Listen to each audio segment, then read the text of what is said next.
Smash. All right, we have started. What's up, man? What's up, brother? How are you? I'm chilling, man. Chilling. ETH is at Literally in this case. yeah. Ah, Yeah, for those that don't know, yeah, Texas is Arctic tundra. Not today. It's already above freezing today. okay. It's gonna be high 57, Oh, low thank 30, God. low It's been crazy 36. watching So everything. so it'll be above freezing the entire day. So today's the first day that I think people will get a reprieve from the cold. Um, but yeah, so during that time, uh, while pipes are bursting and all sorts of stuff, ETH broke 2K. Dude, I Bitcoin. just messaged you yesterday and it was 1900. Mm-hmm. That's This so is dumb. this is what a bull market looks like in cryptocurrencies. It's been 3 years, and this is what since the last bull, and this is what it looks like. It's like you blink, and then the price is up like 22%, 15%, 5%. It's like, yeah, and but the inverse is also true. So it's like I blink and I, oh my god, it's because it was $80 in March, Yeah. and I did nothing. I was just, in retrospect, uh, well, no, my strategy was the same, and so I didn't do anything, which was good. I'm a buy and hold guy. I don't trade, and so it was like just holding. And I had I like my emergency funds, right? I wasn't going to tap into those and put those into crypto, especially during like in March. No one knew how bad Yeah. this virus was and all sorts of things. But 2000 is a lot more than 80. Yeah. So Yes. Roughly 20 times that in some yeah. change. So I have more No, than 200 times that. I have more than enough crypto to Yeah. pay off my Tesla should I want to do that, but I'm not going to do that at all. Yeah, especially you said it's like a 2% loan, right? On your Tesla. Yeah, it's 1.9. Yeah, I'm gonna take the 50% return on ETH. I Well, think, pretty especially sure. when because exchanges now offer staking for ETH, or they will in the very near Mhm. future. At least some exchanges already have it, um, and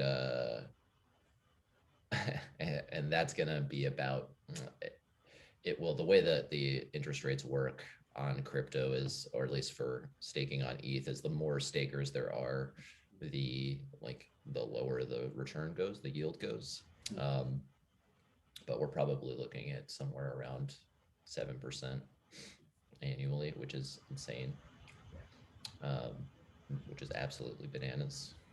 But then you have the volatility of a cryptocurrency, and um, but if you are bullish on ETH or like long term, then who cares? Because then it's just more ETH, and so ETH broke 2K. The Tesla Model Y price went down by 2K, and uh, and so I got a $2,000 discount just out of Yes, just by of not course. having the car yet, and uh,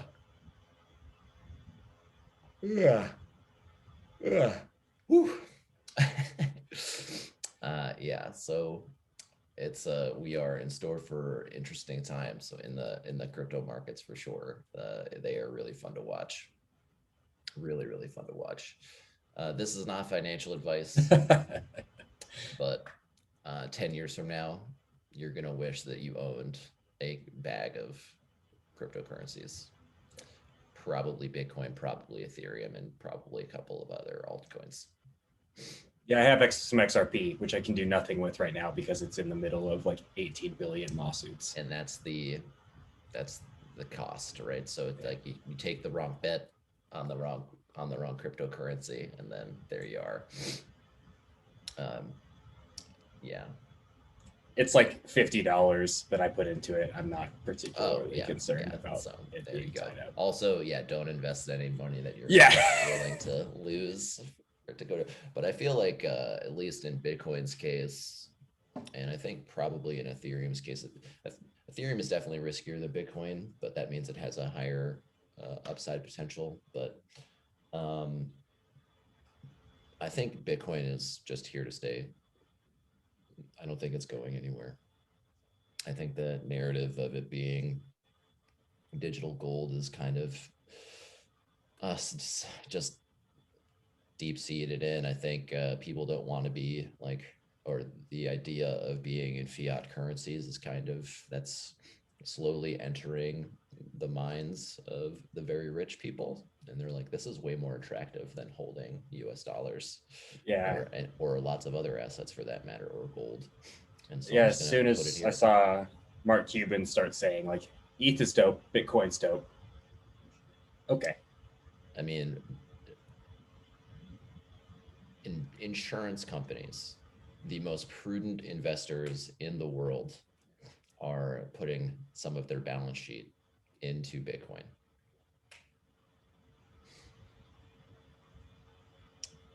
People will be like, it's one of those things. It's one of those investments where it's like, oh, it was like that. Where 10 years down the line, you're like, fuck, why didn't, when the fucking iPod came out, why didn't I just put Yeah. $1,000 in Apple? Like when Steve Jobs came back to Apple, and the iPod came out and it just dominated. Why didn't I just put a little, just like a couple grand into Apple?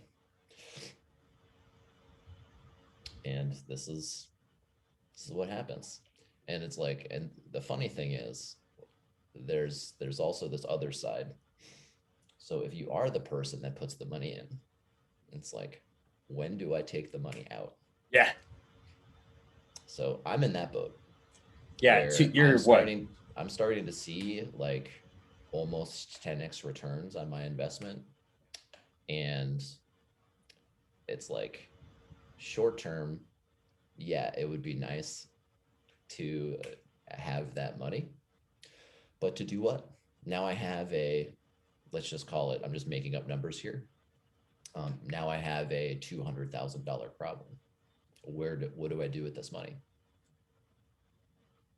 Do I put it in? I don't want to hold it as cash. And it's just losing value. I don't own a home yet, but as far as investment properties are calculated, I don't want to tie up my own money and tie up my liquidity when I can buy a house for 3% down.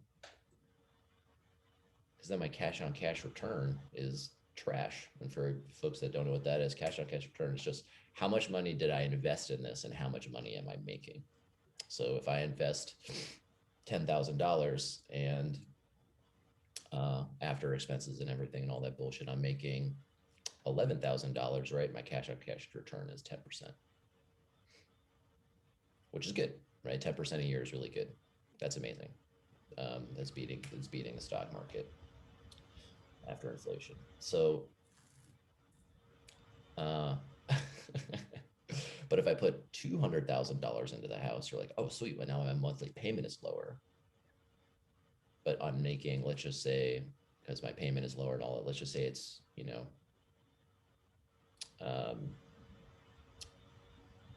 sorry. Oh, I also did the calc. Yeah. And now I'm making, let's say after expenses, I'm making, so let's say my expenses are still 10,000 and I'm making 12,000 or 13,000.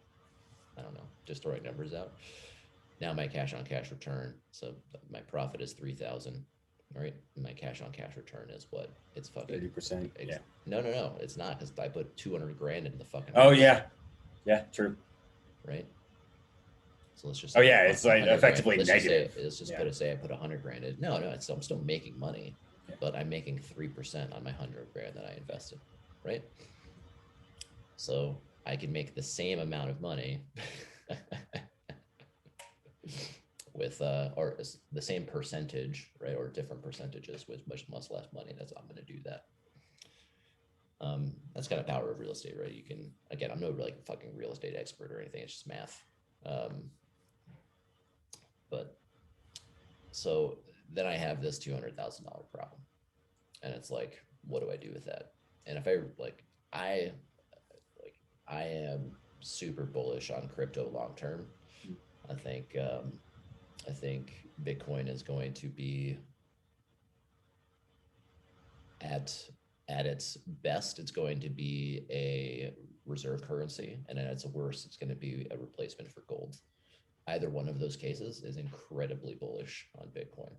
If it's a reserve currency, fucking GG, well played. That's hundreds of trillions of dollars, which is insane.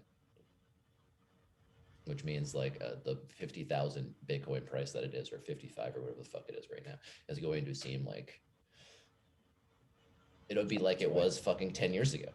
It'd be like, oh my God, I wish I bought Bitcoin at $100. Right. And all that'll take is some country that is like, we can't handle our own monetary policy. We're just going to peg our whatever, our foo bar, our foo dollar, and we're just going to peg it to Bitcoin. Or we'll use it directly. Or fuck it, we won't even announce that. We'll buy a bunch of Bitcoin first, and then we'll announce we're going to peg our currency to Bitcoin, and then watch, and then we'll all be rich, kind of thing. I stole that idea from Naval, but Ravikant. But this is like, it's a fucking crazy time. Now the markets will boom. I don't know where the peak is. I don't know when it will peak, but they'll boom, they'll peak, and then there'll be a gigantic fall after that. We're just getting the like tastes of the attention, and then there'll be a bunch of FOMO, and then people go, whoa, I have 10, 20, 30, 40x my returns. I'm just cashing out. I'm done. And then, but once Bitcoin becomes just like another currency on the world stage, there's no need to take my money out anymore because I can just transact with it. Right? There's that meme, there's the Neo Morpheus meme, and it's Neo talking to Morpheus, and he's like, so you mean like I'll just get rich with crypto, and I can pull my money out of Bitcoin and buy a house? And then Morpheus goes, no, Neo, what I'm telling you is when that happens, you won't have to. Kind of thing. So do I think that's happening tomorrow? No. Do I think it's going to approach something like that within the next 10, 15 years? Absolutely. 100%. And if it's not Bitcoin, it's going to be something else. So I want a piece of that. And I think this is a chance for like the average human to participate in the most insane like financial opportunity that has ever presented itself to a normal person. Because anyone with a bank account can like go to Coinbase and buy some crypto, or go to Kraken and buy some crypto. Anybody. And like just think about like 30 years ago, like, or not even, think about like the 90s, what it took to like buy stock. Yeah. You had to like call a fucking broker, and they had on the phone, they had like, it cost money. It cost an insane amount of money to just buy a share. You had to buy full shares. So if you wanted to buy a share, you couldn't buy a fraction of Berkshire Hathaway. You had to buy at the time, I don't know, it was like $40,000 a share to buy a share of Berkshire Hathaway. It's like, good fucking luck. So now you can buy 1/10 of 1,000th of 1% of a fucking Bitcoin. It's so funny. I converted some of my ETH to Bitcoin just because I wanted to do a transaction online with Bitcoin, and no, I was not buying cocaine. And I was like, yeah, I don't know. I don't know. I'll convert this to like $500 of Bitcoin. Who cares? And then I have some extra Bitcoin in case I need to do a transaction like that in the future. And that's now worth $1,500. Yes, insane. Now my ETH has done the same thing, right? It's just, it's like, I don't even know what to say. It's, but as far as like the difference between market cycle peaks, like ETH isn't even close to, I mean, it's already broken through all-time highs, but its last all-time high was something like, I think it was like 1200 something. And so we aren't even at 2x that yet. So like when it'll be real crazy bubble, like, or like real crazy, if it gets to like 35, 4,000, something like that, they won't be in the okay, holy shit territory. And then who knows, maybe I will just fucking sell it all and I'll buy a fucking house and then I'll just have a low monthly payment. Who the fuck knows? I don't know. I don't know what I'm gonna do. All I know is like it doesn't matter. It's just like money just like fucking flows. It just comes. It comes. All my saving is also automated. So it's like every month it's like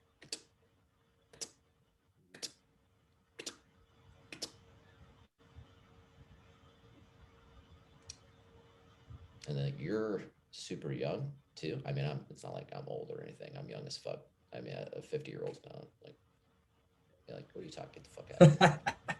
But you're super young too. So you're saving, I don't know what your savings percentage is, but it's like 30. Like that's nuts. 30 years from now, that money is going to be insane. Even every time I check my 401k right now, it's like, this is so dumb. Well, I'm not even thinking about it. Everyone's a genius in a bull market, right? Yeah. And so the real trick is to not fucking do anything. Yeah. When 2008 happens or 2000 happens. That's the real trick. Ferrari's on sale, baby. I didn't sell my ETH at 80. Are you kidding me? Not a fucking chance. I just removed the apps from my phone. I removed the tracking. I just wasn't tracking my net worth anymore. And YNAB, I kept it the same. I kept it whatever like the 50 to 2 week moving average was. I was like, it's just worth this, at least. I don't care what the fucking market says. At a minimum, it's worth this. You mostly bought at like 140, right? Or that's where you started initially?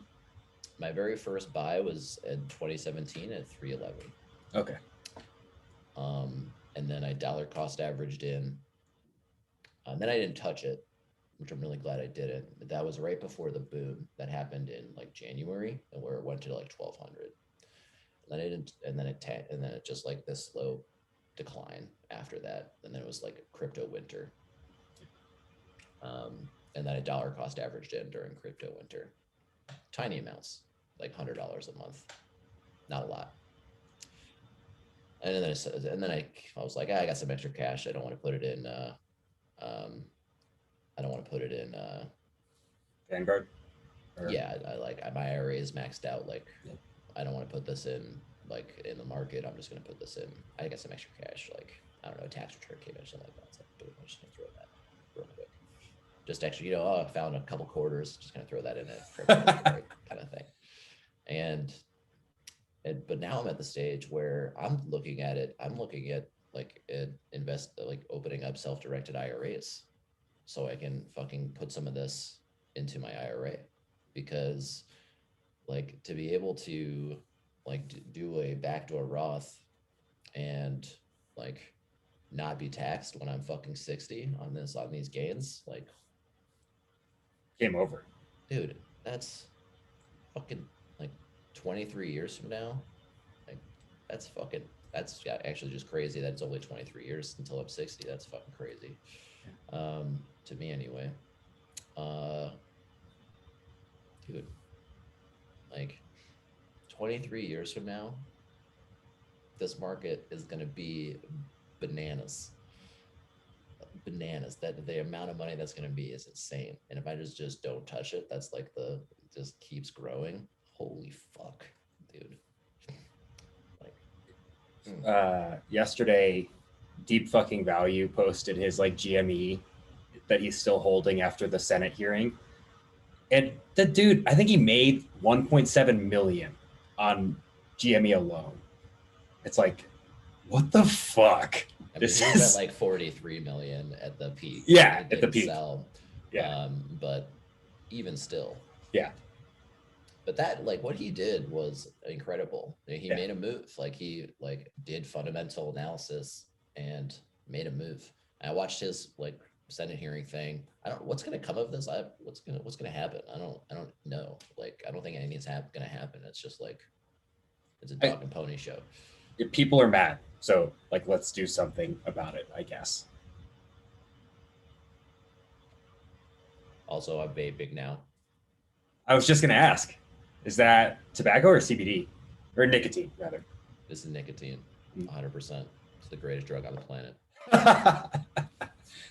Is that This is not so? that is not health advice. No, understood. Understood. Is that something that was challenging or is challenging at all to reconcile? Because like I know you used to smoke traditional cigarettes. Like I don't anticipate you fearing like cigarettes coming back into your life. Why But would I? It's vaping is like 10 times better than smoking in every way. I've never tried it. I get don't start. Don't start. Don't start. But as far as like so there's a lot of like FUD about vaping in the US. And so but if you look to England, if you look at the UK, where their health system is paid for by taxes, so the government pays for all of this shit, and they have an incentive of keeping people healthier to make the healthcare system less expensive. It's kind of inverted in the US. The sicker you are, the more money the healthcare system makes. So they are like, no, vaping is bad for you. It's worse than cigarettes. It fucking like blah, blah, blah, all this bullshit. Is it healthy for you? No, it's not going to make you healthier. No. But it's the UK says it is like 95% better than smoking cigarettes. And so that's who I'm going to go with. Now, do I want to continue this? Absolutely not. Absolutely not. But it reminds me of a phase like my father was a smoker for like 30 years, 20, 30 years. And then he quit for like a long time. And then he like started smoking cigars or something. And then he like started again for like a fucking year or so. And then he stopped again. And so it's not a problem. I've got it under control. I can so, but yeah.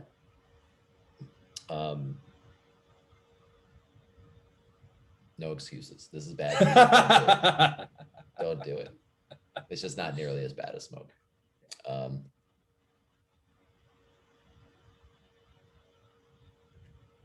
But if I were to not vape right now during this thing, it would be a bit dishonest to you. I don't want to paint the picture like I'm some fucking perfect person that doesn't have vices, because I do. I have that. three. I have three Dota. vices.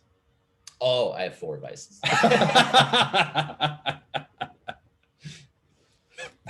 4 vices. And you know 2 of them. So I know we just talked about like crypto for, I don't know, 20 minutes or whatever. I could talk about crypto for like the next like whatever hours or anything. And I'm not recommending, and like if anybody like do your own research, look into it yourself. This isn't financial advice. I'm super bullish on it. I also know just through my own experience that I can handle insane swings in my net worth and not do something drastic that hurts a lot of money. The only time I sold my crypto was when I had my keys stolen and I lost 10 grand. And I was like, that was part of my emergency fund that I was just like staking. I was just yielding, which is a risk in and of itself, but I wanted better than like 0.1% interest. And then my keys got stolen. And that was my fault. And that was an expensive lesson.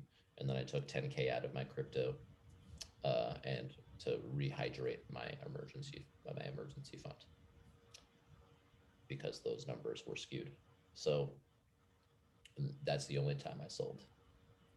And you could be like, oh, well, you're losing out on all of the gains right there. Well, first I sold at like 1200. So whatever. And then it's not a, like, it could have easily just gone back down to fucking 300. Yeah. Right.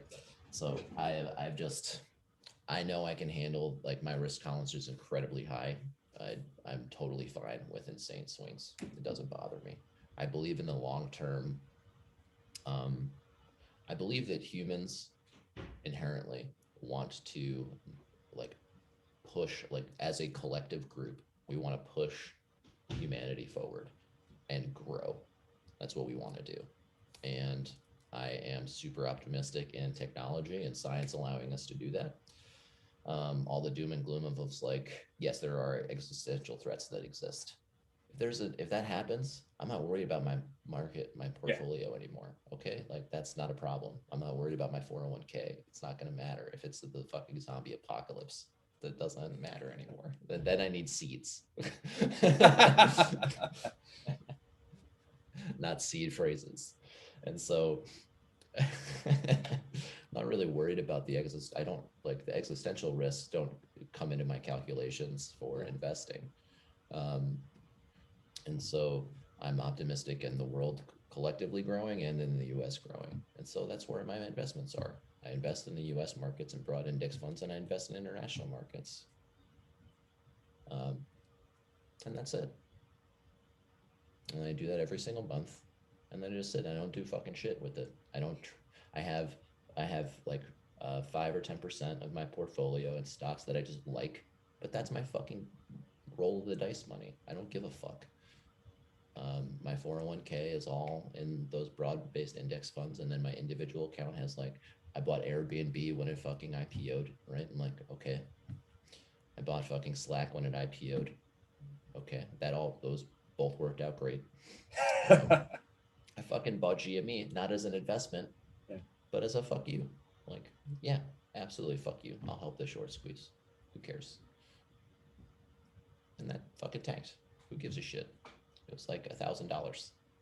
So I have a little bit reserved to scratch that fucking itch. And then the rest, I just DCA in to the global markets every month. And then there's the crypto. And the crypto is also a long bet. And that has, like, I was only like, I'm just going to invest 10% of my fucking portfolio into crypto. And now it's like fucking 50-60% of my fucking, it's insane. It's, I'm like, well, do I keep this allocation, right, and then sell it and then put it back in it? Like, no, I don't want to put it into US equities. I really don't. They make no, crypto actually makes sense to me. US equity markets don't make any sense to me. I don't understand them. I don't get it. Crypto makes total sense. Crypto makes total sense. Like, what it does and what it's for makes complete sense to me. Both Bitcoin and Ethereum, they make sense. What the purposes are. The intricacies of the technology and how they work, juvenile understanding at best. And I'm a fucking software engineer. Yeah. Right. But like, I don't understand how we're pricing the US equity market. I don't understand it. I don't understand how we can, like, the average PE is like fucking 40. It's nuts to me. And there's some theories that make sense to me about it, but I don't fucking know. I don't know. But I continue to invest because, again, I don't care about what the price is today, right? It's like, I'm looking at 30 years down the line. 30 years down the line, I think this market is going to look tiny. Just like if we go back 30 more years, the market looked super tiny. Like, just go ahead and take a look at I don't know, the S&P, whatever. or the it's Dow insane. Jones or anything, and go back 30 years, right? The fucking, if you look at the chart, it's like, here is now, and then here is 30 years ago. I can't even have to zoom in to 30 years ago to even see the fluctuations, right? Not even 30 years ago. Like I feel like when I was a teenager, the Dow was like 2 Gs or something Yeah, like that. And now it's exactly. 20 something. Exactly. Exactly. It's insane. And with the amount of, like, with monetary policy the way it is, it just makes no sense to keep stuff in cash. It makes no sense. And we've already seen, like, every country is printing money. And there's, it's like, I can buy and so buy assets. That's the only thing that makes sense to me. Buy assets. Assets inflate. When they print more money, assets inflate. Period. So they don't just print money and then hand it to fucking poor people. They don't do it. Yeah. No, they don't. Then the price of milk would go up. They inflated away. Like, inflation is like, it's so fucked. It's so fucked up. Because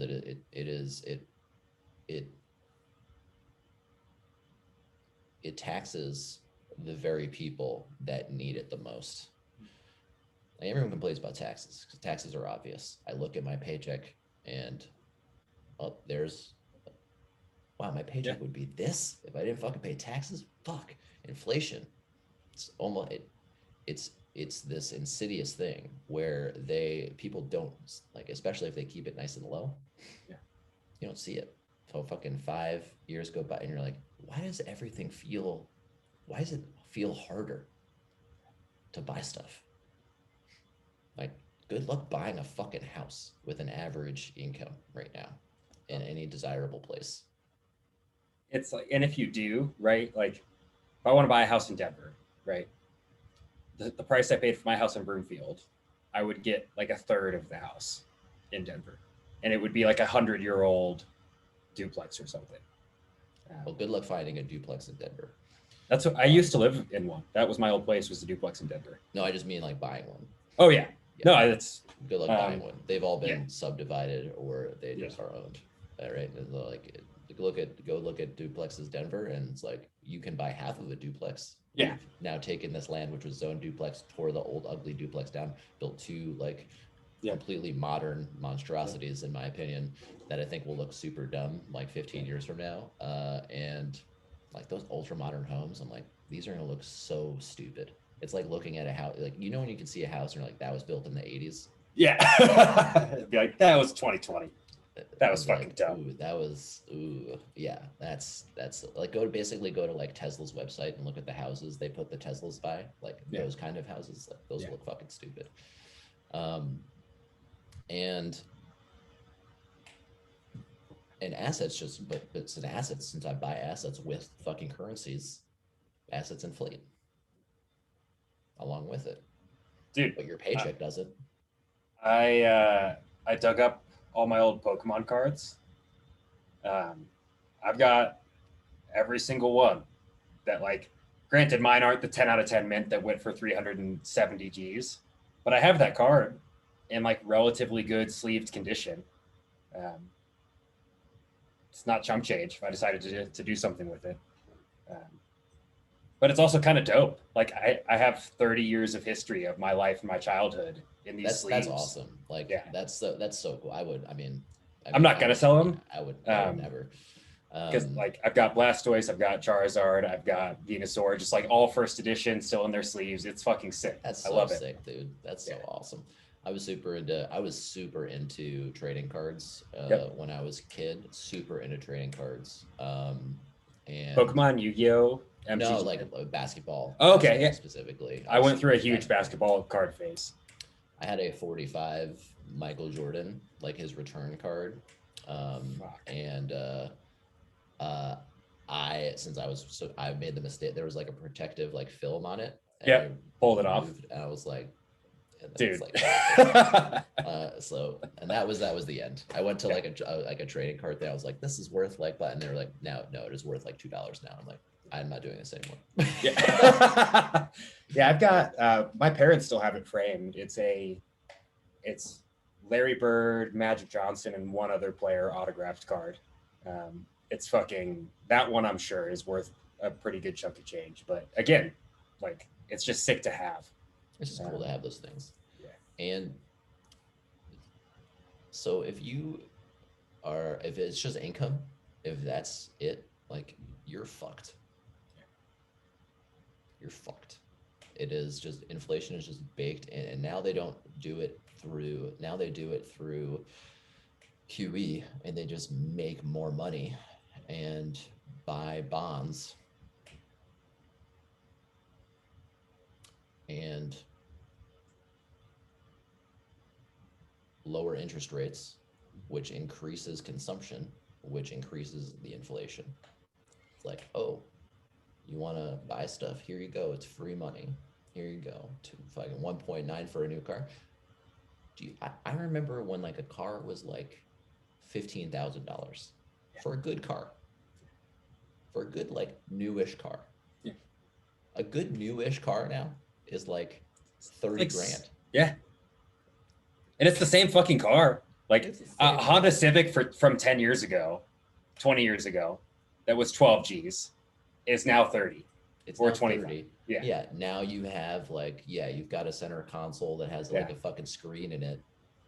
So who cares? Like, the only car worth the money to me is a Tesla. Like I said, my next car, like I said this to my dad like 5 years ago when I sold my 2005 Subaru Outback. My next car is not going to be an ICE. It's going to be an electric car, hands down. It's the future. Yep. It will look ridiculous. I think driving a fucking internal combustion car in fucking 20 years will be just ridiculous. It'll be a novelty, right? It'll be the thing. Like, this is a collector's. It sits in my garage. Like, I still have it. I don't know where to buy gas for it anymore. Like, it's gonna be fucking crazy. It's gonna be insane. It will be nuts. And just the cost of ownership is just it's so low. It's so low. Now, granted, the Tesla itself, if something happens to it, it's way more expensive. Like the new headlights that they have in it, it's like be like $3,000 to replace one of those fucking headlights. It's insane. The warranty on Tesla is really good, though. At least my understanding of their warranty. I'm just talking about like destruction. Happening to the car. I'm not worried about the car like breaking down. Because there's just less moving parts. Less moving parts means less things can go wrong. But Tesla's like they just dropped the prices on the car. It's like the cost of this shit is just going to continue to go down. It's deflationary. Like the price of batteries, like battery technology, is just like it. We can treat it almost like an information technology at this point. Yeah. And now there's all this momentum to building the technology out. And so prices, they're following a logarithmic trend downward. And so there's going to be a crossing point where, and this is the issue with deflationary stuff, right? Everyone knows the feel. Any gamer knows knows what the deflationary, like that pain of deflation. Because next year a card's going to come out that's fucking 10 times better than your old card, and your card is now worth fucking $200, but you bought it for $1,500. Right? I bought my 2070 Supra. I'm like, fuck yeah, top of the line. And then 6 months later, here's the 3080 that's literally 10x the 2070. I'm like, you guys can suck a dick. Yep, and that will happen with batteries. 10 years from now, my fucking car with like 250 miles of range is going to look laughable. And that's the downside of deflation, is even like people save their money. Yeah. And don't spend. Even the difference, like the Model S refresh, I don't know if you saw the stats on that car. It's like, it's broken. It's stupid. It doesn't make sense. But it's so fucking cool. Like 0 to 60 in 1.9 in a like 4-door boat sedan. Okay. I guess that's a thing. It's crazy, dude. The performance of these, like, I can't like. One of the positives of the snowstorm is that I got a $2,000 discount on my car, and one of the downsides was it's gonna get here March 2nd instead of the Would have 6th. been this week, right? Yeah. It would have been this week, but I would have, if you were like, do you want to wait an extra week and save $2,000? I'm like, yes, I would Yes. take that Yes. all day, every day. Absolutely. Um, yeah, I like what did it for me. Like I loved the Y already. Yep. I had only driven in a 3. Then I was like, and I'd been thinking about it for fucking forever. And then I went to the dealership, well, or it's not even a dealership, it's just like a gallery. And then uh, all of them, all of the cars in there were Ys. They didn't even have a 3 in there. Every single one was a fucking Y. I'm like, and they were like, and I went by, I'm like, this thing is like the perfect size. And it is so dope. It is so sick. It's so sick. And I saw the white interior. Every time, yeah. And I'm like, they opened an actual Tesla dealership in Superior right next to my house, which is super surreal to see, like a full-on dealership for Tesla now. But like every time I drive by, I'm like, God damn, that's a good-looking car. It's a really nice car. there's no haggling. There's no bullshit. Dude, car dealerships, fuck car dealerships, man. Buying a car, fuck that. No one likes it. It's like the only, like, it's the only thing I can think of where it's like, when I go and I buy expensive shit, go to Neiman Marcus, it's a fucking wonderful experience. You get like a fucking sales associate who makes a decent living, who like wants to help you find as much cool shit as possible. Yeah. I'm not haggling on the price of fucking Neiman Marcus. It's like the price is the price. Go to the Apple store. I think that's a different kind of experience. Used to be awesome. It's less so now, but dude, it was like boop, boop, boop, boop, boop, buy it online. And yeah, Texas makes it super hard to buy a Tesla because the dealerships out here have like a fucking stranglehold on state government.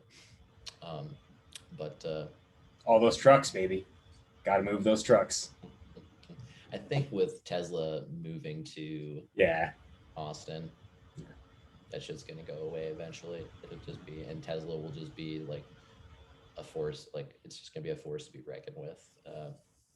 And like the amount of jobs and money that they'll bring in will look. I mean, the dealerships cash will look like fucking pennies, but that's a ways away.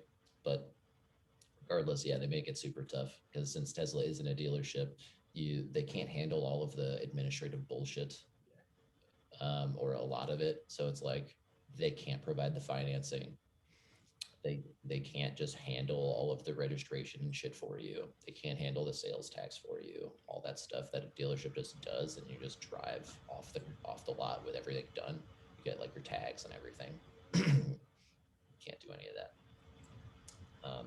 So like I have to go to like the county tax office and like write a check to them or whatever.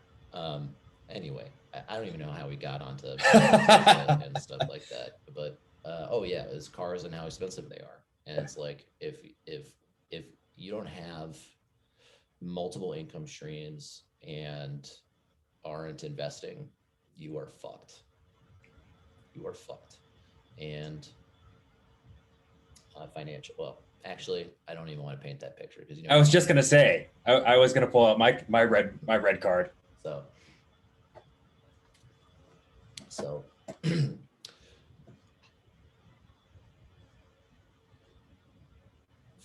for folks that are like plugged in, life is pretty easy.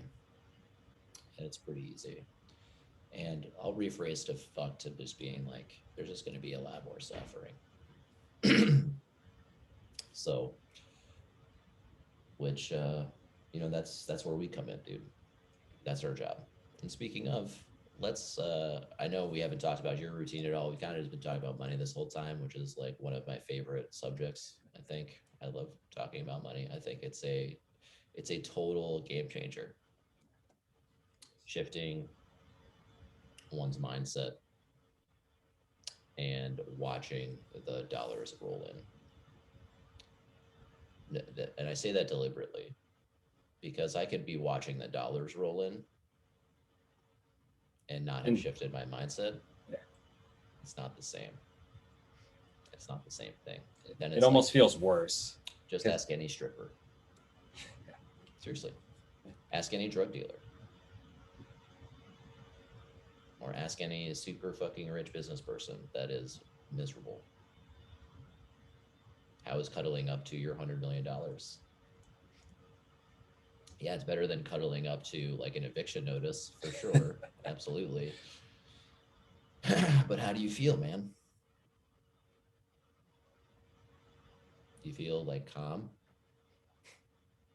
and content? How is your life? Is it a fucking shit show? Do you have a low-key drug problem to kind of abate some of this anxiety and fear or self-loathing? So I'd much rather do it the other way around. Much rather shift the mindset, know that I'm already okay. And then, yeah, if the markets do tank fucking 90%, it's like, that's fine. Okay. Nothing changes. It's all just still flowing. So, so let's dig into a resentment of yours, man. Give me 1 second to go pee, but I'll pull it up really quick. Take your time. I'll pause the stream. All right, and we're back. All right. So we talked briefly about mindset before this, and one of the tools that Jordan and I use here, and this isn't my idea at all, I didn't come up with any of this. One of the tools for shifting mindset is a resentment inventory, which are resentments generally. Like my favorite phrase about resentments is it's like drinking poison and expecting the other person to die. And they are stories that I tell myself on autopilot in various scenarios that result in actions that not particularly proud of. That are pretty destructive, both to myself and those around me. And it's kind of a downward spiral. And so how do we resolve these resentments? Well, in my experience, sunlight is the best disinfectant. So being honest with myself and taking an inventory on the thoughts that aren't really that skillful, it's a great way to do it. And so this is a written, deliberate way to bring that attention to the resentment, and then come up with and opt into maybe some other stories that work a bit better, some other thoughts that work a bit better. And then at some point, it's almost like flipping a switch, and these thoughts that just were running on autopilot kind of shift into another direction that's a bit more skillful and feel a lot better. So here we are. Let's go. Let's do this, man. Yeah, dude. So yeah, this one's about fucking 1-800 numbers. Just the fact I like they that exist. it's I would expect this to be fucking 1-900 numbers. So, or would that be 1-900 fucking numbers? I don't know, but don't even have 900 numbers anymore. I didn't even when you said that. I'm like, I don't understand what that is. I don't know. I don't know what a 900 number is. Back in the 90s anyway, maybe it was the 80s too. 900 numbers were a place you could call, and it was I don't know, $5 a minute, and you could have sex chat with people. Okay, yeah. I mean, I've heard. I know that conceptually to have been a thing, but yeah, before my time. So, all right, man. Yeah. No, so to be clear, it's not me sticking things into the orifices of 1-800 numbers. That's poor wording here, but yeah, the fact that they exist. So, story here. You've got to be fucking kidding me. I don't want anything to do with what you're selling. Thanks. How did these sons of bitches even get my phone number in the first place? Take this shit elsewhere. My day has too much going on that actually matters to bother with this call, and I feel annoyed that my flow has now been disrupted. I couldn't care less that it's somebody's job or way of making a living. Find some other poor sap to call and leave me the fuck alone. Even with all that said, I still feel like an asshole if I don't pick up. I bet the people on the other side are talking about what a prick the guy who never answers is. I've been on the other side of making sales calls, and I know how they talk about the people who never answer. I don't want to be known as that guy. What if this is a call for a bill or something that I didn't pay and I just keep ignoring it? Am I in some sort of financial bind I had no idea about and I'm consciously choosing to ignore? Shit. So, question for you is this, are these like robocall numbers or are these like telemarketers? I've had both. And is it both of these things? Yeah, Or they is both it, annoy the shit out of me. and or is it the telemarketers, or is it the robocall that just like interrupts your day, or is it Yeah. the salespeople that are calling you to like pitch you like your Yeah. warranty or something has It's expired? more the salespeople, and more specifically than that, there's like a fear attached to like when I had hospital bills and collections and I didn't answer those. That's like, oh, what if this is like another situation that I didn't know about or didn't pay for? Okay, so it's all right. So there's kind of two things in here. One is the sales people-y one, and the other is the like medically bill one, which we kind of touched on already, which is fine. Like we can do both of them at once here. But I just want to tease out exactly what the resentment is. So it's not 1-800 numbers. It is it's not like you see an ad for the ShamWow and there's an 800 number. Yeah.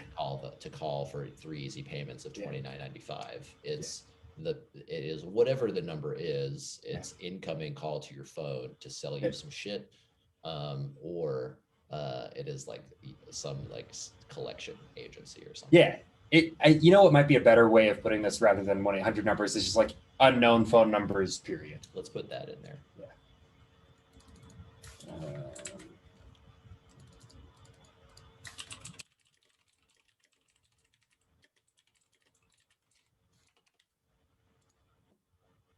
And this changes to I get called by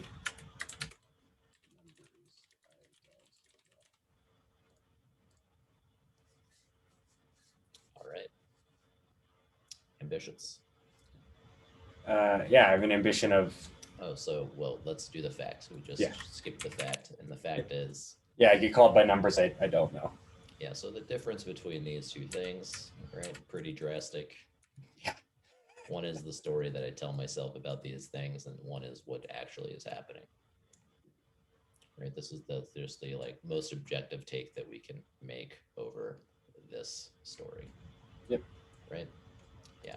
And we've all been in haven't we all been in a scenario where we are kind of telling someone else this story and they like check out and they tune out and they're like, this story has way too many words in it. It is uninteresting to me.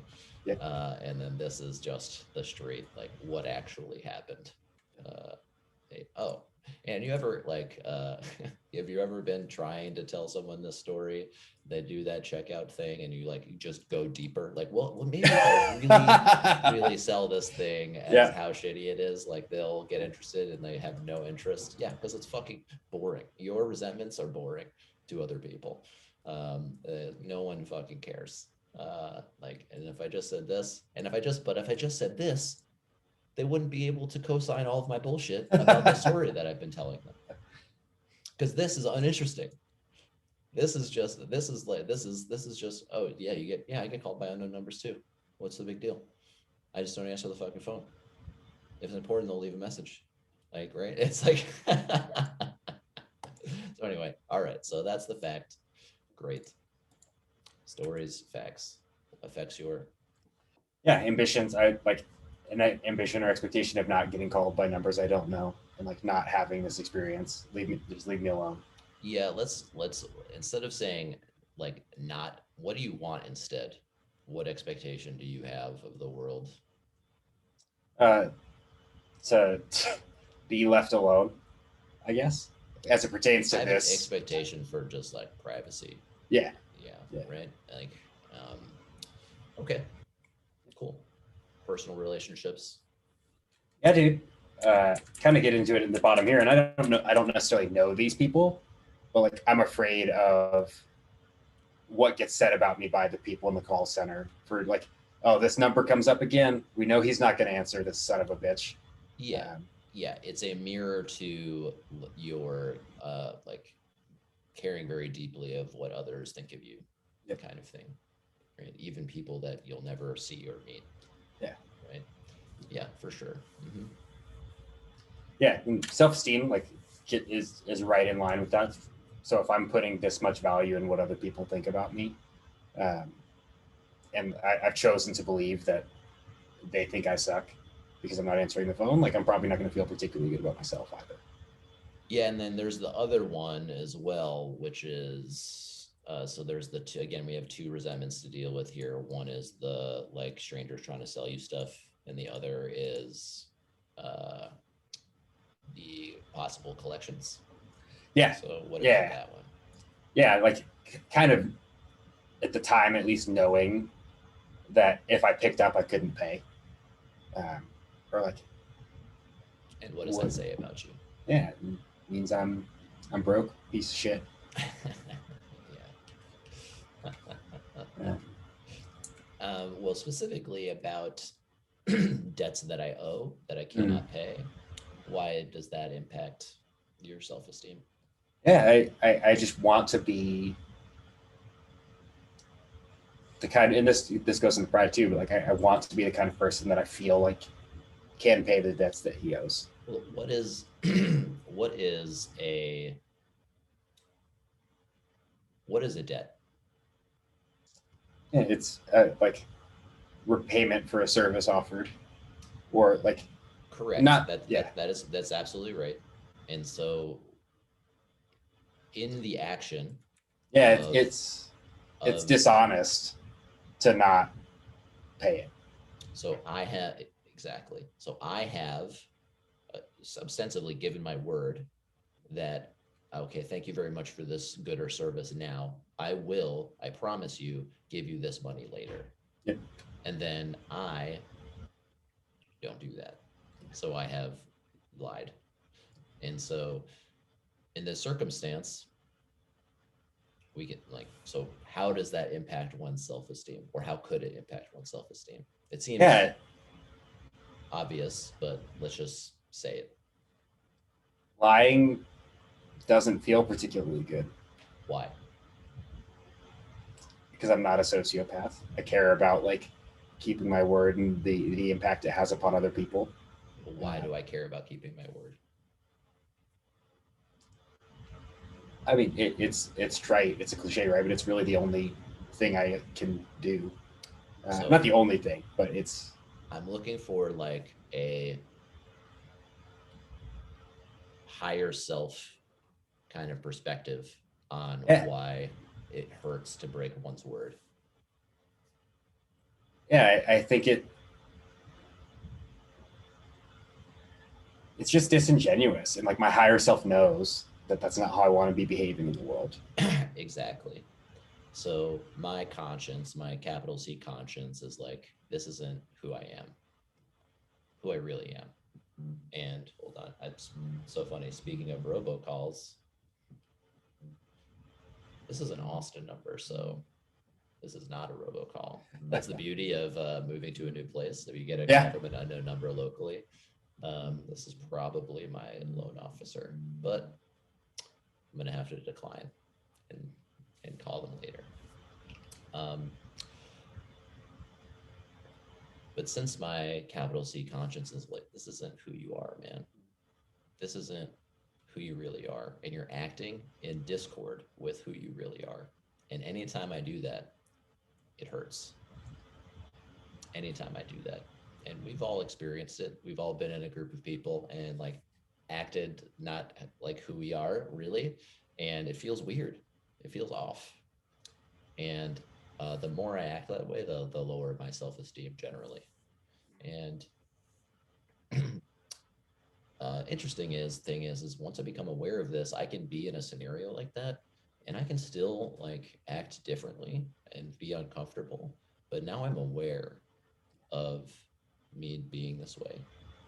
And just the act of doing that can change my feelings, change my self esteem, and then eventually change my actions over time. So awesome. Self esteem, pride. yeah. I think these things are always particularly closely coupled with this one as well. It's like if I'm choosing to act in this way, um, that doesn't resonate with kind of my capital C conscience, it's going to be, that's not a series of actions I'm going to take a lot of pride in. Well, what's the difference between pride and self-esteem? Yeah, pride is like a sense of joy or accomplishment derived from how I'm acting, or what I've done. And self-esteem is, I don't know, more the story I'm like telling myself about my own worth and how I relate to it, and how I feel. It's an okay. I think that's an okay distinction between those two things. But yeah, pride is mostly centered around one's accomplishments, these things outside of oneself, and self-esteem, I think, is more internally focused. Yeah, that's a good way of putting it. And so, how would this affect your pride? Yeah. Uh, so if we're like still splitting them, the like being incapable of making these payments uh, isn't something I'm proud of, right? Like, or to say that in the affirmative, like I would be proud to be the kind of person who is able to pay his debts, and I'm not, so it doesn't feel very good. There we go. That seems right. That's, I esteem my I esteem. I'm using esteem now. That's so funny. But I see myself and picture myself. I have a story of one who pays their debts. I am the Lannister, and this is fucking with that. Mm-hmm. Now, pride isn't always necessarily a bad thing.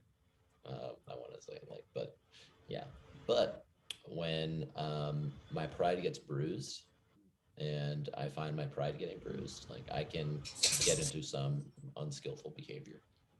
For sure. And that's kind of the strategy of humility, which I'm not a huge fan of. You know my take on humility, but that's a strategy to kind of battle this is humility. I'm fucking dope. Okay. And I don't think, here's the thing, is I don't think those two things are orthogonal. I think you can have like, I think actually just my issue with humility is how it is executed and how it's prescribed. It's always very humble braggy. That's how I feel about it. And it's just like, because I can have a very high opinion of myself and that be true, yeah, and also be humble. But I'm not a very humble.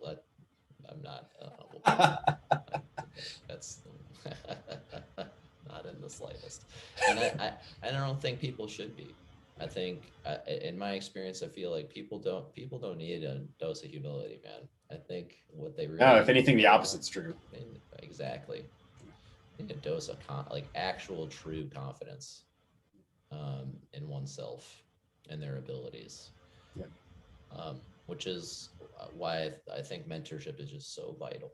It's so important because it's really tough just on one, at least for me, it was really tough for me to believe that story, like that I'm worth it and I can do it, and like stuff is available to me. It really took someone that saw something in me, and for me to hear that from them, and that really planted a seed that grew. I think that's, I could turn that braggadocio, fake confidence, into actual confidence. Because I think the issue that people have with kind of the non-humility side of things is like the arrogance piece. Yeah. And arrogance is just the other side of the coin of low self-esteem. So I think it actually comes from the same place. It's just same place. It's manifesting. Another strategy of dealing with what I think like a small self. Yeah. What I think is a small self.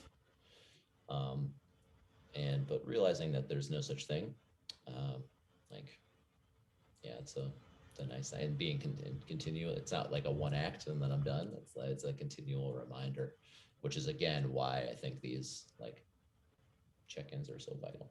We still good on time for you?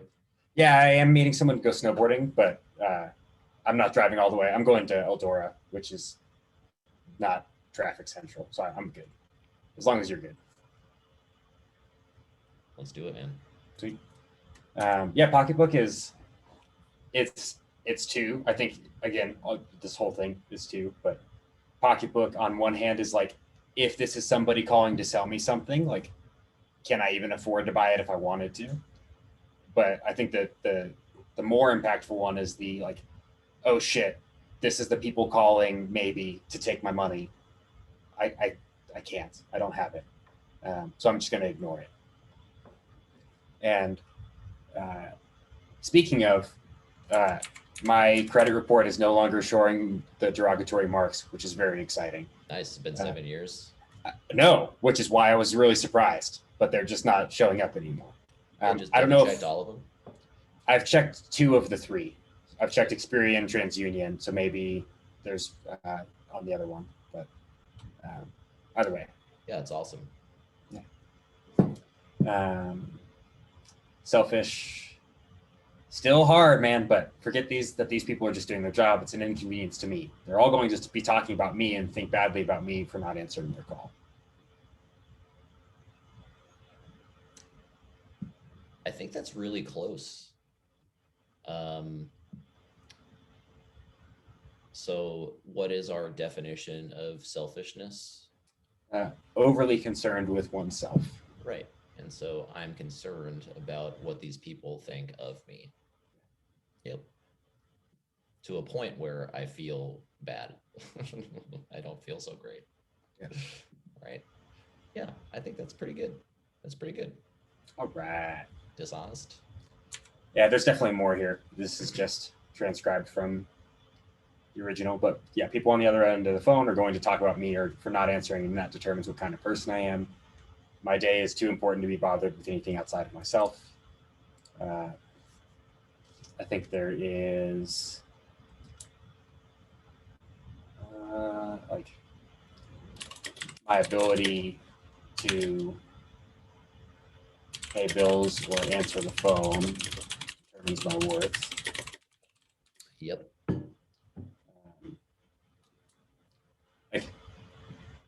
And this is, very closely, we talked about this in the hospital bill one specifically, but it's like, I am trapped here. Like, there is no way out of this situation. And specifically around what others think of you. Oh, yeah. What other people think about me determines my worth. Bingo. Yep. And what more regarding finances? The amount of money I have determines my worth. Or like, maybe not even necessarily that, but like, it's a very scarce resource, right? Like There it is. Yeah. There it is. Bingo. Bingo. Yep. It is this finite resource. And I think people are getting to understand that it is not. Yeah. Wait, you can just make $7 more trillion appear out of thin air? Yeah. Because money is a perception of value. And perception and thinking and thoughts and ideas, show me where that line is. Show me where the limit is. The limit does not exist, to quote Miss Lindsay Lohan. Fucking yeah. You win this. You win this round, my friend.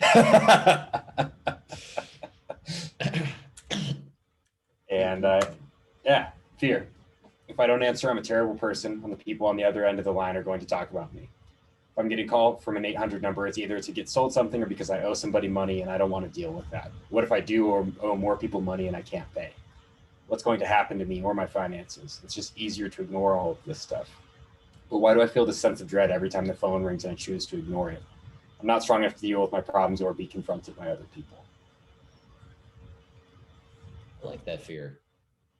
I like that fear. Now, what happens if all those things happen? I die. A slow, painful death of misery and sadness. Yeah, it's like if all these things are true, there is like I will never financially recover from this, right? And then can I Let's go there. So good from this? Good Tiger King meme. Which I still have never watched, refuse to watch it. But I'm sure it's entertaining in its own right. Just watch it. never financially recover from this. And if that's true, you know, I'm gonna end up back in mom and dad's basement. Yeah. And like beyond that, what kind of grown man can't pay his own debts? And then what happens? Yeah, I just perpetually live a lie as it pertains to my higher self, right? It's like I'm continually choosing to ignore this voice, and then it just causes essentially endless suffering.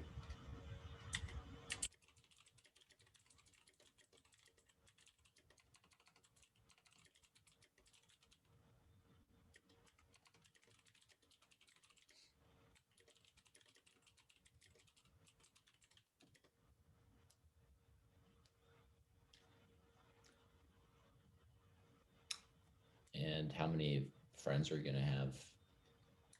0. And how many romantic interests will you have? Also 0.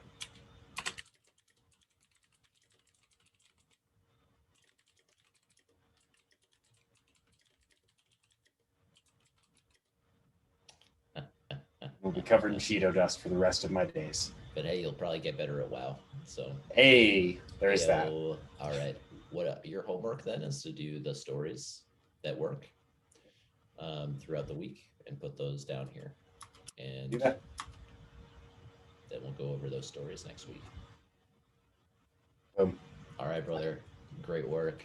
Thank you, sir. Great as work, always, man. And I will see you next week, dude. Have fun snowboarding. That is the plan. Later, all right, my man. See ya.